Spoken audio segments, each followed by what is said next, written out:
geographically, there's very few places in the world where you can paddle into waves of a certain size, where it's clean enough or where it stays up long enough for you to get in.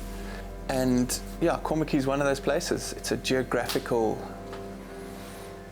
it's not an oddity, but it's a geographical rarity where those elements a few times a year combine to make these beautiful waves that we can still paddle into. I really believe at this point in my life I've been given a gift to surf big waves, and it's what I absolutely love to do. When I'm out there and the waves are really big and I know I'm pushing my boundaries, that's when I feel most alive, and that's when I feel most aligned with my God-given purpose.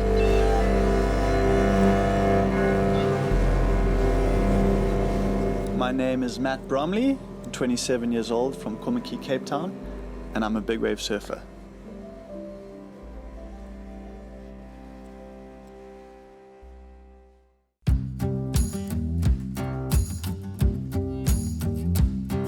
We moved to Kommetjie when I was 12 years old, to a house on the beach. We could open our front gate right onto the sand, and we had an amazing deck that looked straight out onto sunset. And I used to come home from school and see the guys towing in with the rubber duck. Those guys were pioneering tow-in surfing at that time. And I knew that one day when I was older, I wanted to go out there and surf that wave.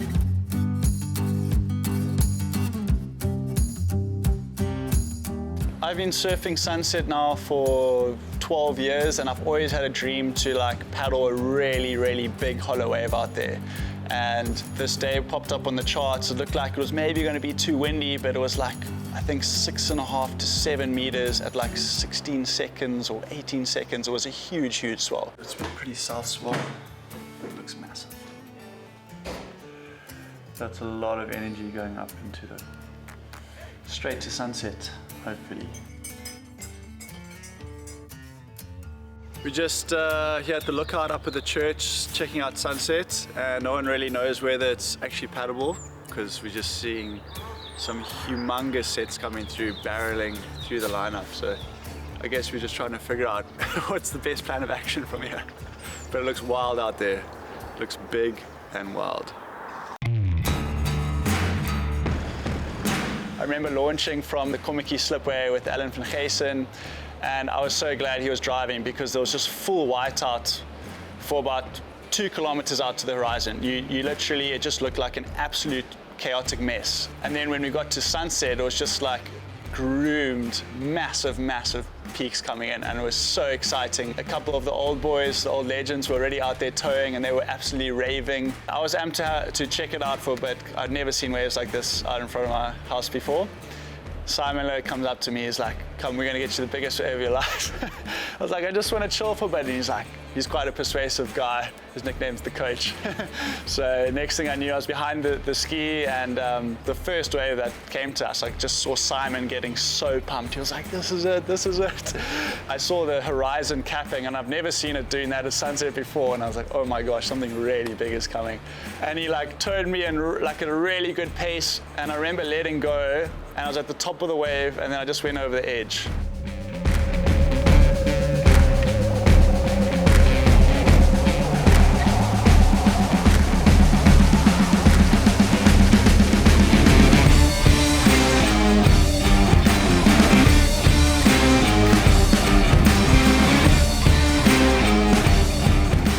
I just raced the call the whole way through, and it was probably one of the best rides I've ever had. And that was my first ride, and came out and all the old boys were cheering, and it was such a special and unbelievable event happening there at my home break, and it was amazing.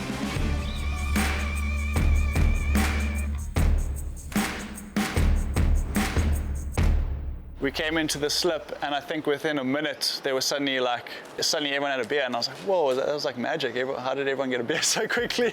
But yeah, no, that was one of the best beers I think I've ever had, sharing that with all the old boys. It's such an unbelievable feeling, and it's just really affirms that brotherhood that you have in the big wave community here.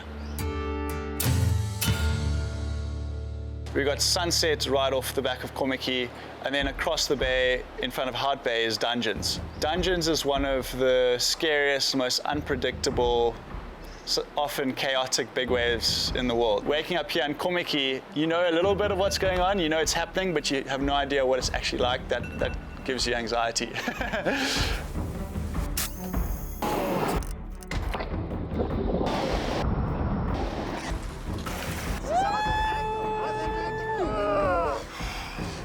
You suit up in the harbour, wax up your big board, and then you jump on the ski, head around out there. And then only once, after all this anticipation, once you get into the lineup, then you get an idea of what's really going on out there.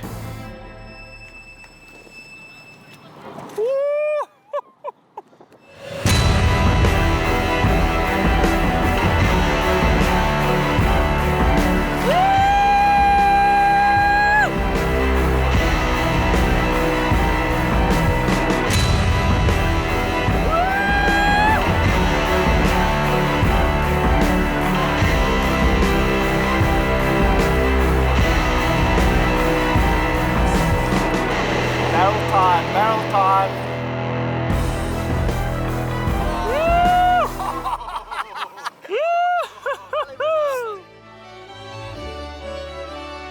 Reckon we're sitting in the right place, huh? It's super raw, big ocean lumps and massive shifting peaks. You often feel like you're just floating in the middle of nowhere. And you're surrounded by these massive mountains, so you feel like you've been transported to Jurassic Park. That wave, more so than Sunset, bottoms out, and you really have to paddle down the face in order to make it. It's a very, very challenging wave. So it's super unpredictable. You never know what you're going to get. And when you get pumped out there at Dungeons, you really know about it. When you're talking about Dungeons, you don't have a clue what's going to happen there. Not even when you paddle for a wave do you have a clue what's going to happen. I mean, the whole thing can change halfway down the wave. There's just no way of avoiding a gigantic beating, you know.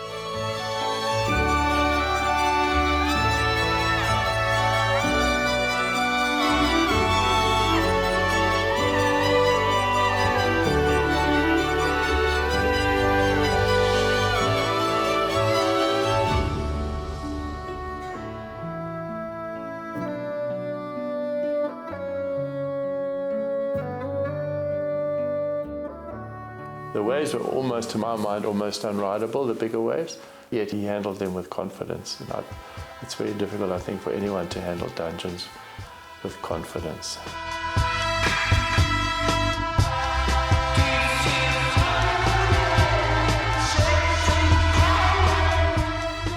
Everyone was super excited to have a kind of contest video sesh vibe happening at Dungeons, and yeah, it was just such an amazing day with all the boys having a good time, and there was a little bit of competition feeling in the mix as well, so it was really, really cool. Surfed for about 8 hours, and a few weeks later we had the prize giving, and I ended up winning the Waterman of the Session award, winning 50,000 Rand, and then yeah, I used that money, well, a portion of it to buy my engagement ring for my wife, so it all worked out really, really well.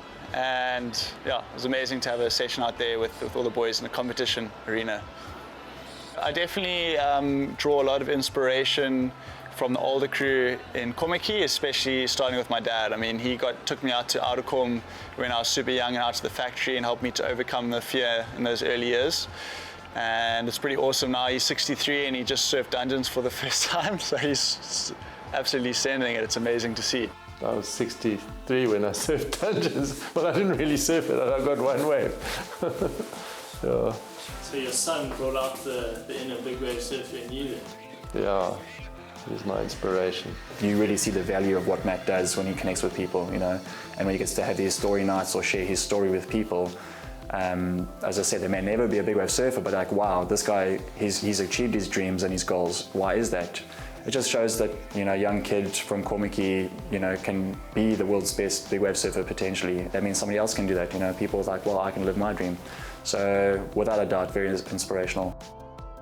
A place like Dungeons where everything is so unpredictable and you have no idea, like, creates such an amazing foundation. And now I've been able to surf waves like Jaws, Nazare, Mavericks, Port Escondido, some of the biggest days out at Nias, and it's all been because of this incredible foundation here at Sunset and Dungeons.